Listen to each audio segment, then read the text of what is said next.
यसमा नि अहिले आज विश्व प्रेस स्वतन्त्रता दिवसको शुभकामना पनि छ। प्रेसलाई होल्डिङ सेन्टरमा जान रोक लगाइएको छ। कतिको स्वतन्त्र लागिरहेको छ आजको दिनमा प्रेस स्वतन्त्र। तपाईँले होल्डिङ सेन्टरमा पनि रिपोर्टिङ गर्न हामीले रोक लगाउनु भएको छ। स्थानीय सरकारले यो व्यवस्थापन गरिरहेको हुँदा सङ्घीय सरकारले समन्वय गरिरहेको छ, सहयोग गरिरहेको छ। स्थानीय सरकारले यो व्यवस्थापन गरिरहेको हुँदा यदि त्यस्तो रहेको छ भने स्थानीय सरकारसँग एकचोटि यहाँ चासो राख्न सक्नुहुन्छ। प्रेस स्वतन्त्रता यो मौलिक हक हो यहाँहरूको, त्यसकारण यसमा हामीले चासो राख्ने कि तपाईँले अनुरोध गर्ने? सञ्चारकर्मी साथीहरूको पनि त आफ्नो दायित्व हो। यो देश तपाईँ हाम्रो साझा हो र हामी यतिको संहिताको अभ्यास गर्दैछौँ। सङ्घीय सरकारले व्यवस्थापनको पाटोमा काम गर्दै गर्दा स्थानीय सरकारसँग समन्वय गरेका पाटाहरूमा यहाँहरूले निर्धक्कसँग आफ्ना कुराहरू राख्न सक्नुहुन्छ। स्थानीय सरकारसँग गएर यहाँले जनताको जनगुनासोहरू सोध्नै दिँदैन। केन्द्र सरकार समक्ष पनि हामी राखिरहेका छौँ। हामीलाई रिपोर्टिङ गर्न रोक लगाइएको छ। कहिलेसम्म रोक लगाउनुहुन्छ तपाईँ? मलाई त्यस्तो लाग्दैन। यदि त्यो रिपोर्टिङ गर्न रोक लगाएको हुन्थ्यो भने तपाईँहरूकै क्यामेरामा अहिले पनि हेर्न सकिन्छ। तपाईँहरूकै मिडिया हाउसले सार्वजनिक गरेका यी विवरणहरू कहाँबाट प्राप्त भयो त? त्यसकारण यो झुटो आरोप लगाउनुभन्दा सम्बन्धित निकायमा समन्वय गर्दै गर्दा कहिलेकाहीँ अप्ठ्यारो परेका अवस्थामा, विशेष संवेदनशील अवस्थामा यहाँहरूले सहयोगी भूमिका निर्वाह गरिदिनुपर्छ भन्ने बाटोमा उहाँले चासो राखेको हुनसक्छ।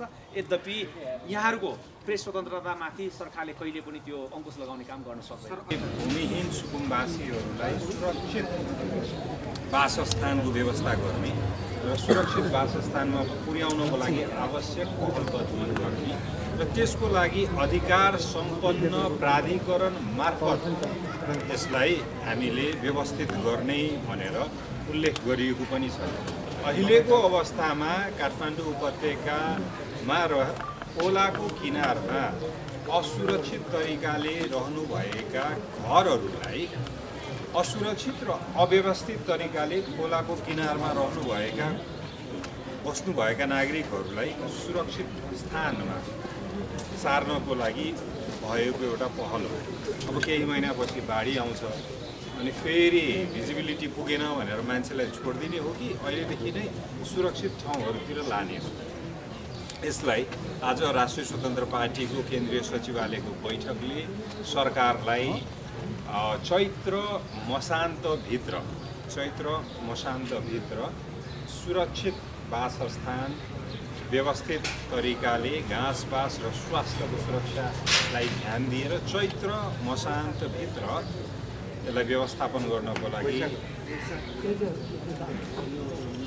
आगामी चैत्र मसान्तभित्र यसलाई चाहिँ व्यवस्थित गर्नको लागि सबैलाई, अहिले जतिजना घरबारविहीन हुनुभएको छ सबैलाई यथेष्ट रूपमा, सुरक्षित रूपमा, व्यवस्थित रूपमा उहाँहरूलाई वासस्थान दिनको लागि, वासस्थानमा स्थानान्तरण गर्नको लागि र आवश्यक सबै घाँस बाँस स्वास्थ्य यो सबै व्यवस्था गर्नको लागि सरकारलाई सुझाव दिएको छ। साथै स्थानीय सरकारहरूले विभिन्न ठाउँमा जुन गरिराखेको संरचनालाई व्यवस्थापन गर्ने कामहरू जुन भइराखेको छ त्यसलाई पनि सोही अनुरूप, जस्तै हामीले एउटा कुरा तपाईँले फेरि फर्केर सम्झिनुहोस्, यसको लागि अधिकार सम्पन्न प्राधिकरण बनाउने र अधिकार सम्पन्न प्राधिकरणले यसको लगत लगायत सबै यसको सूचीहरू लगतहरू बनाएर आवश्यक सूचनाहरू लिएर यसलाई चैत्र मसान्तभित्र सबै व्यवस्था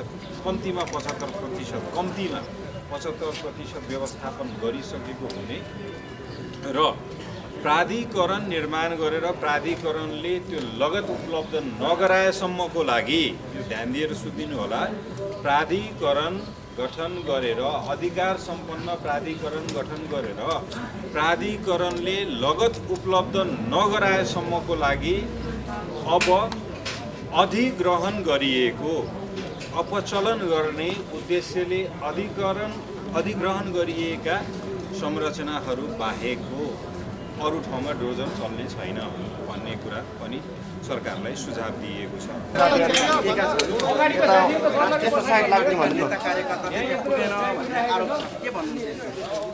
म सहित नै मेरो निर्वाचन क्षेत्रमा रहेका भूमिहीन तथा सुकुम्बासीहरूलाई व्यवस्थापन गर्नको लागि भनेर सरकारको लगानीमा बनेका युनिटहरू, त्यो घरहरू अवलोकन गर्नको लागि गएर त्यहाँ त्यो मर्मत सम्हार गर्ने काम र तयारी गर्ने काममा पनि त्यहाँ पुगेको छु भने मेरो निर्वाचन क्षेत्रमा त्यो व्यवस्था व्यवस्थापनको पाटोबाट काम गर्दै गर्दाखेरि ती सबै पाटोलाई निकै नजिकबाट मैले हेरिरहेको छु, समन्वय गरिरहेको छु। स्थानीय सरकारसँग पनि समन्वय गरिरहेको छु, सरकारसँग पनि समन्वय गरिरहेको छु।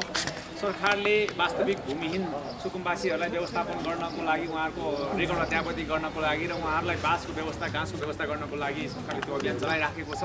त्यसकारण सरकारसँग र स्थानीय सरकारसँग नजिकबाट कोअर्डिनेट गरिराखेको हुँदै गर्दाखेरि सबै ठाउँमा पुग्न सकिएन होला यो, तर धेरै ठाउँमा अधिकांश ठाउँहरूमा पुगेर सबै ठाउँमा मेरो निर्वाचन क्षेत्रका सबै ठाउँमा पुगेर हामीले त्यसलाई निकै नजिकबाट हेरिरहेका छौँ र व्यवस्थापनको पाटोमा सहजीकरण गरिरहेका छौँ।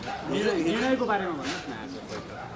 आजको बैठकको विषयमा चाहिँ प्रवक्ताज्यूले तयार पारिराख्नु भएको छ। उहाँले सबै कुरा आज भएका बैठकका सबै कुराहरू उहाँले जानकारी गराउनुहुन्छ।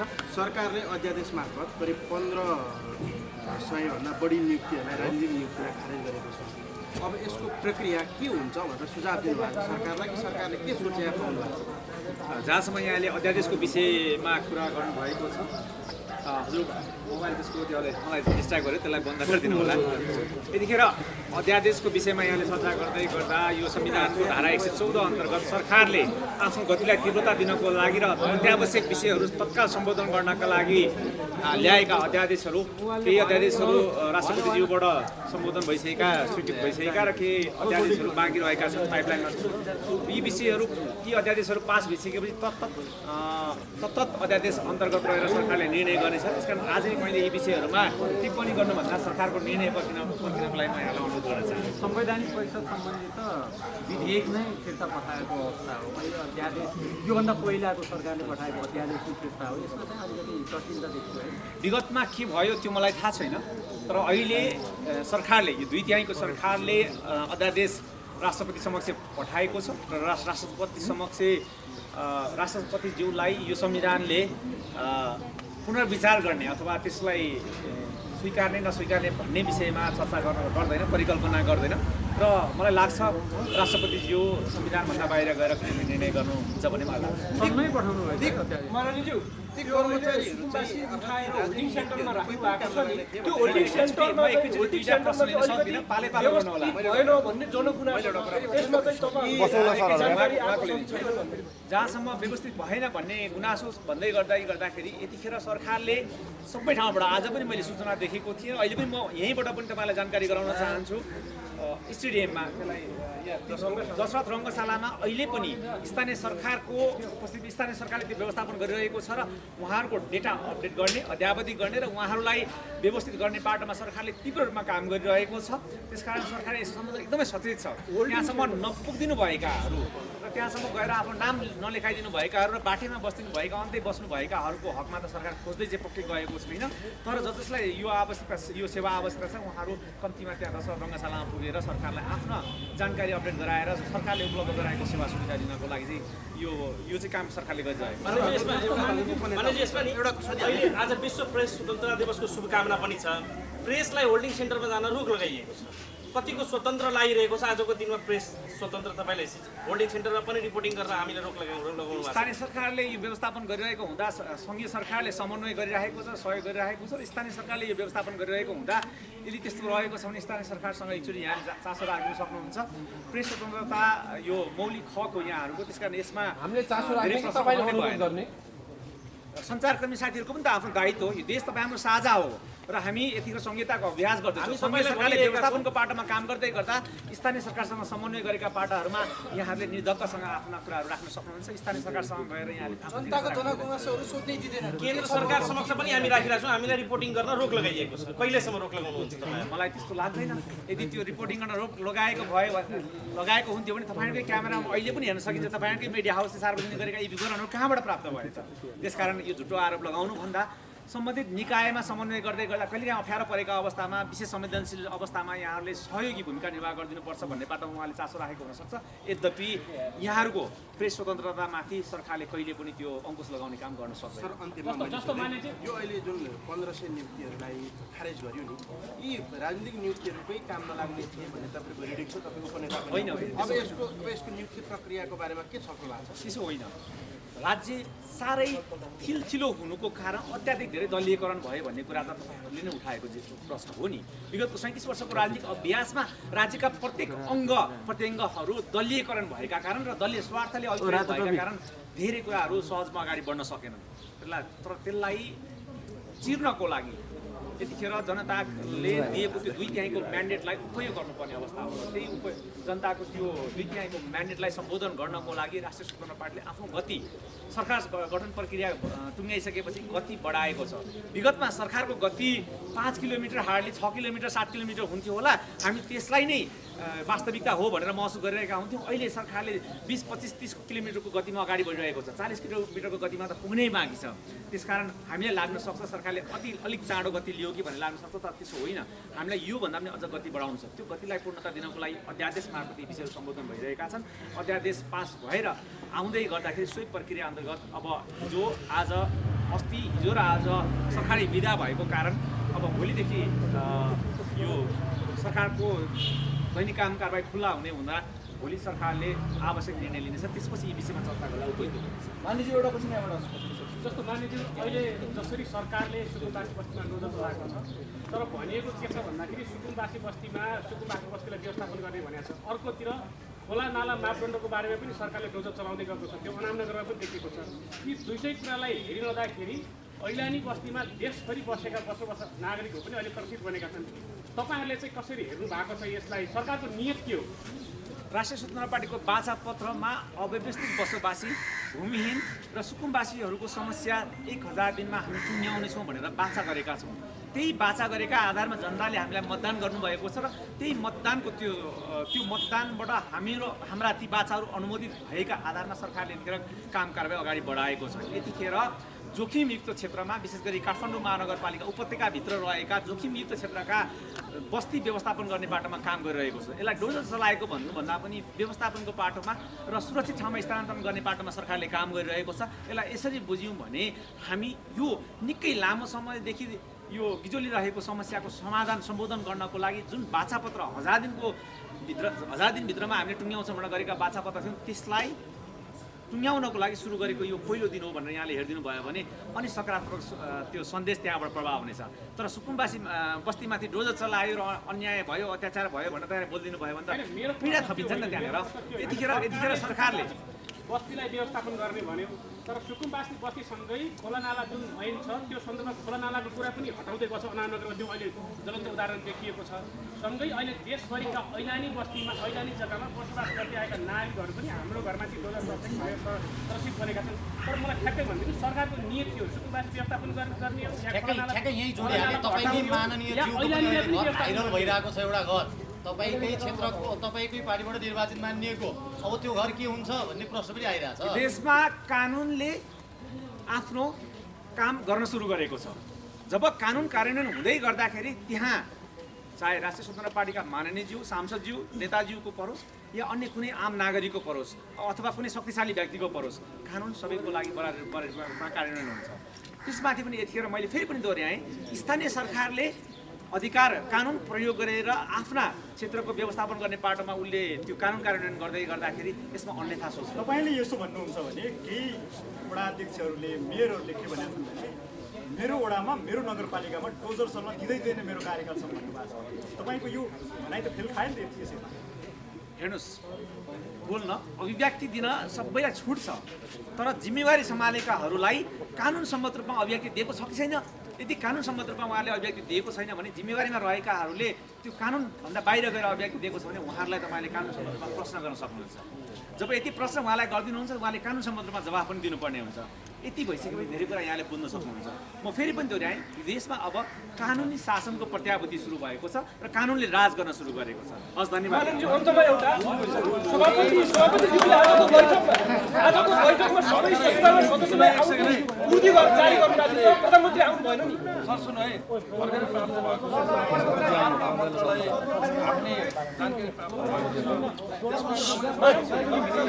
सहित खानेपानी मन्त्री र युवा खेलकुद मन्त्रालय र सहरी विकास मन्त्रालय हटाउने प्रधानमन्त्रीको निर्णय भएको छ। त्यसमा के छ, के हो? यतिखेर सार्वजनिक विधा छ र गत बिहिबार बेलुकादेखि आजसम्म कुनै पनि क्याबिनेट बसेर निर्णय भएको मलाई जानकारी छैन। यहाँले यो सूचना कहाँबाट प्राप्त गर्नुभयो यहाँले नै भेरिफाई गर्नुहोला। तर राष्ट्रिय स्वतन्त्र पार्टीले घोषणा गरिसकेको छ 25वटा मन्त्रालयबाट घटाएर हामी 17वटा मन्त्रालय कायम गर्ने भन्ने कुरा घोषणा गरिसकेको छ। यो प्रक्रिया लागू हुँदै गर्दाखेरि कुन मन्त्रालय हट्छन् र कुन मन्त्रालय गाभिन्छन् भन्ने कुरा क्याबिनेटले निर्णय गर्नेछ।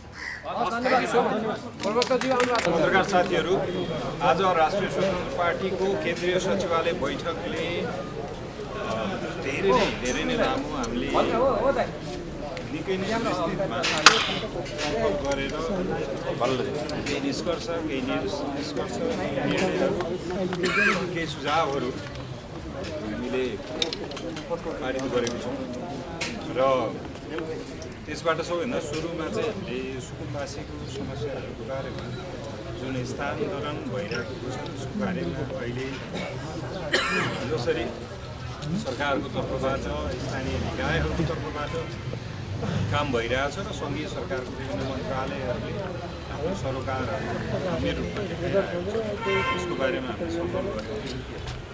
यो अचानक भएको पनि होइन, विभिन्न कालखण्डमा यसको बारेमा आवश्यक ध्यानाकर्षणहरू भइराखेको छ, तर सरकारले गम्भीर रूपमा यसलाई समाधान गर्नतिर त्यति ध्यान नदिएको पाइन्छ।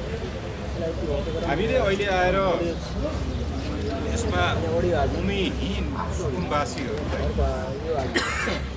सुकुम्बासीहरूलाई जग्गामा व्यवस्थित रूपमा राख्नको लागि एउटा पहल कदमी भएको छ र तपाईँहरूले राष्ट्रिय स्वतन्त्र पार्टीको भर्खरै भएको निर्वाचनको जुन बाचापत्र हाम्रो थियो 100 बुँदामा 82 बुँदामा लेखिएको पनि छ कि यसमा हामीले भूमिहीन सुकुम्बासीहरूलाई सुरक्षित वासस्थानको व्यवस्था गर्ने र सुरक्षित वासस्थानमा पुर्याउनको लागि आवश्यक पहल कदमी गर्ने र त्यसको लागि अधिकार सम्पन्न प्राधिकरण मार्फत यसलाई हामीले व्यवस्थित गर्ने भनेर उल्लेख गरिएको पनि छ। अहिलेको अवस्थामा काठमाडौँ उपत्यकामा र खोलाको किनारमा असुरक्षित तरिकाले रहनुभएका घरहरूलाई असुरक्षित र अव्यवस्थित तरिकाले खोलाको किनारमा रहनुभएका बस्नुभएका नागरिकहरूलाई सुरक्षित स्थानमा सार्नको लागि भएको एउटा पहल हो। अब केही महिनापछि बाढी आउँछ अनि फेरि भिजिबिलिटी पुगेन भनेर मान्छेलाई छोडिदिने हो कि अहिलेदेखि नै सुरक्षित ठाउँहरूतिर लाने हो। यसलाई आज राष्ट्रिय स्वतन्त्र पार्टीको केन्द्रीय सचिवालयको बैठकले सरकारलाई चैत्र मसान्तभित्र सुरक्षित वासस्थान व्यवस्थित तरिकाले घाँसपास र स्वास्थ्यको सुरक्षालाई ध्यान दिएर चैत्र मसान्तभित्र यसलाई व्यवस्थापन गर्नको लागि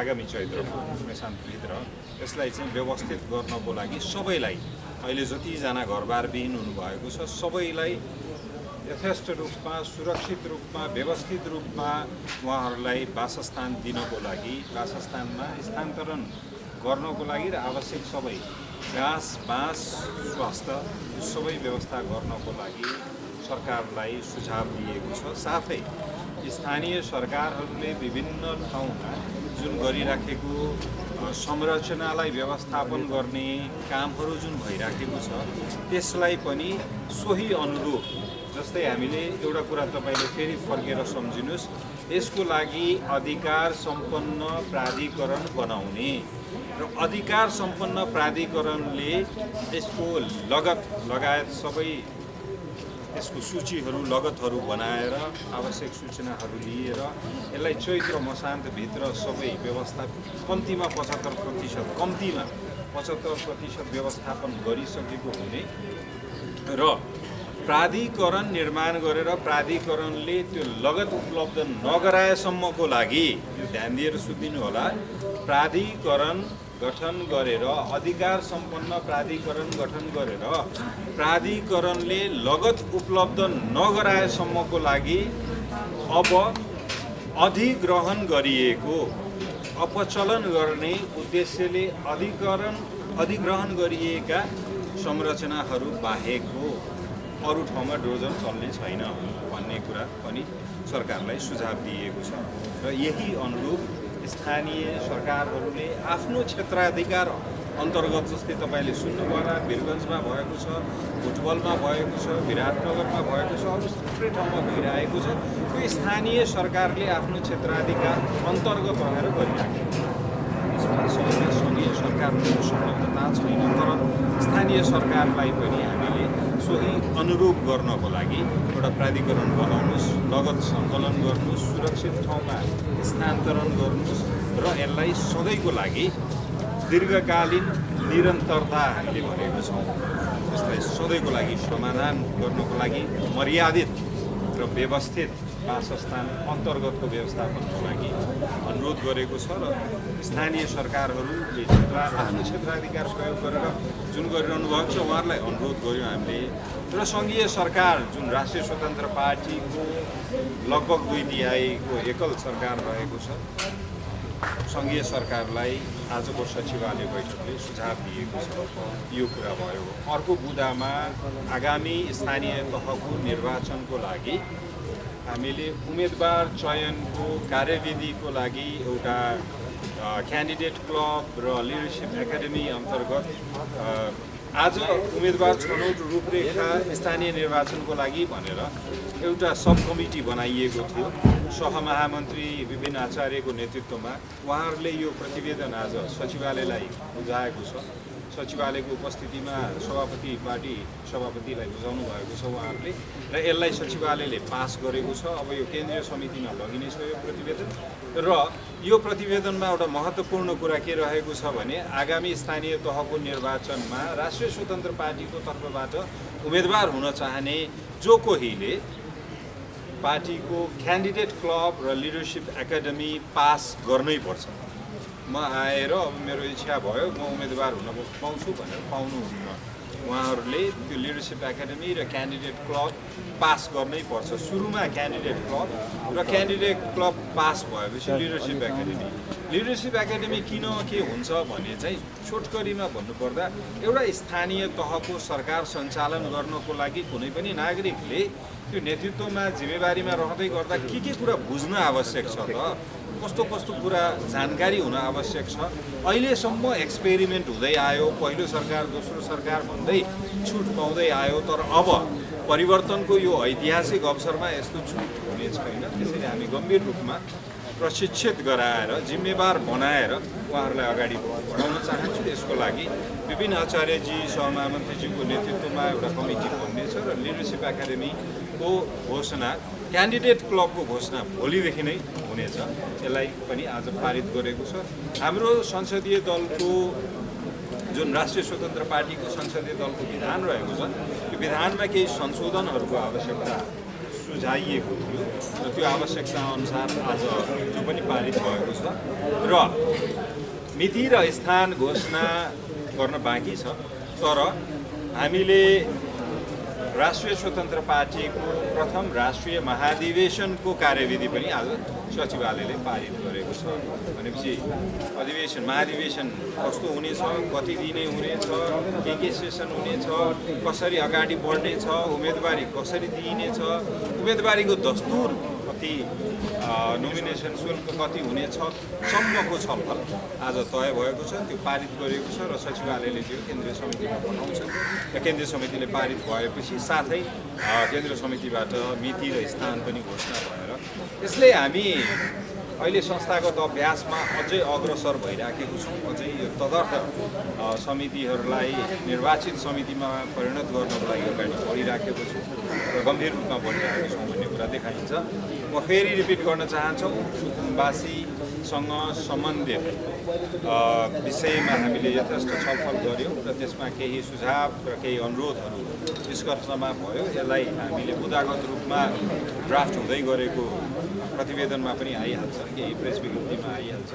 दोस्रो कुरा संसदीय दलको विधान संशोधन गर्नु थियो, त्यसमा हामीले काम गर्यौँ। आगामी स्थानीय तहको निर्वाचनको लागि उम्मेदवार छनौट कार्यविधि जुन समितिले सभापतिलाई बुझायो त्यसलाई पनि आज सचिवालयले पास गरेको छ, जस अन्तर्गत जोसुकै इच्छुक उम्मेदवारहरू क्यान्डिडेट क्लब र लिडरसिप एकाडेमी पास हुनै पर्छ भन्ने बाध्यताकारी अवस्था छ। त्यो किन हो भने अब चाहिँ संस्थागत भएरै आवश्यक क्षमता बनाएरै जानुपर्छ भन्ने कुरा हो। र अर्को हामीले महाधिवेशनको लागि आवश्यक कार्यविधि पनि पास गर्यौँ। धन्यवाद सर। कतिपयले आत्महत्या गरेको आत्महत्या हो, राज्य प्रेसको प्रश्न उठाए। यसको पोस्टमार्टम लगायत सुरक्षा निकायबाट प्रमाणित भएर उहाँहरू चाहिँ स्थानान्तरण भएकै कारण आत्महत्या गर्न बाध्य हुनुभयो भन्ने कुरा प्रमाणित भएपछि राज्यले त्यसमा गम्भीर हुन आवश्यकता पनि सर 1500 भन्दा बढी व्यक्तिहरू खारेज अब बजेटको पनि बेला छ। यस्तो बेलामा यो क्रुसियल बेलामा राष्ट्रपालले यो विषयमा सरकारले के ध्यान आकर्षण गरायो वा यसलाई के गर्नुपर्थ्यो भनेर चाहिँ बैठकमा छलफल भएको छ। 1558वटा राजनैतिक नियुक्तिहरू खाली भएको छ र त्यसमा हामीले यसमा यस्तो हेर्नुहोस्, जो व्यक्ति हुनुहुन्थ्यो सबै खराब पनि जुन प्रक्रिया भयो त्यो सबै खराब पनि थिएन, तर केही आवश्यक छ कि छैन त्यो पोजिसन।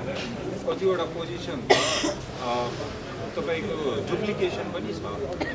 भूमि दिने भनेर एउटा समिति गठन भएको छ, भूमि दिने कि नदिने भनेर निर्णय गर्ने अर्को समिति बनाइदिएको छ। त्यस्तो कतिवटा अनावश्यकहरू छ नि। अनि यो कुराहरूलाई पत्रकारको के भन्छ तलब निर्धारण गर्नलाई एउटा समिति बनाएको छ। यति कतिवटा राजनीतिक नियुक्तिहरू अनावश्यक सृजना गरेर अनि त्यसमा चाहिँ आफ्नो कार्यकर्ता र आफन्तको भर्ती गरेर त्यो गरेकोले एउटा रिभ्यूको प्रोसेस हो यो। र रिभ्यूको प्रोसेस चाहिँ यो एकदमै राइट टाइम हो, किनकि हामी त जस्तै एकाडेमिक एउटा क्यालेन्डर हुन्छ त्यस्तै अर्थतन्त्रको लागि त आर्थिक वर्षको एउटा क्यालेन्डर छ नि। अनि यो ट्रान्जिसनकै बेलामा जुन बेलामा फिस्कल इयर पनि एउटा ट्रान्जिसनमा छ, त्यो बेलामा पोलिटिकल अपोइन्टमेन्टहरू मैले त एउटा रिक्वेस्ट पनि गरेको थिएँ, अब यसलाई चाहिँ राजनीतिक नियुक्ति पोलिटिकल अपोइन्टमेन्ट पनि नभनौँ, अब यसलाई पिपुल्स अपोइन्टमेन्ट भनौँ, किनकि दलप्रति होइन जनताप्रति उत्तरदायी हुनुपर्छ। पहिला नेताप्रति उत्तरदायी हुन्थे, त्यसैले गर्दा राजनीतिक नियुक्ति भन्थ्यो। अब जनताप्रति उत्तरदायी हुनुपर्ने भएकोले गर्दा जननियुक्ति भन्नु होइन, पिपल्सप्रति रेस्पोन्सिबल होस् भनेर। र यसलाई रिभ्यू एकचोटि गर्नुपर्छ, यो पद चाहिन्छ कि चाहिँदैन। योभन्दा अघिल्लो कार्यकालमा सदनमा मैले एकचोटि बोलेको पनि थिएँ कि 112वटा आयोग नियोगहरू हामीलाई आवश्यक नै छैन, जुन हामीले बन्द गर्दै गर्दा 200 देखि 300 करोड रुपियाँ हामी बचाउन सक्छौँ। यस्तो कुराहरू रिभ्यू गर्न खोजेको। सबै व्यक्ति गलत, सबै पोजिसन गलत पनि होइन, तर कुनै न कुनै कालखण्डमा त हामी संविधान पनि 1 दशकमा रिभ्यू गर्दैछौँ, परिमार्जन गर्न खोज्दैछौँ भने यी आयोग नियोगहरू पनि एकचोटि रिभ्यू गरौँ न त। ती व्यक्तिहरू क्यापेसिटी वाइज नै त्यहाँ जानुभएको थियो, क्षमताको आधारमा जानुभएको थियो कि पहुँचको आधारमा कि भन्छुनको आधारमा जानुभएको थियो कि भाउजूलाई बक्सा दिएर दाइले नियुक्ति दिनुभएको थियो होइन। त्यो सबै कुरालाई एक्चुअली रिभ्यू पनि गर्नुपर्ने आवश्यक छ भनेर गर्न खोजेको। धन्यवाद। अब नियुक्तिको प्रक्रिया अगाडि सरकारले निर्णय गर्नुहुन्छ।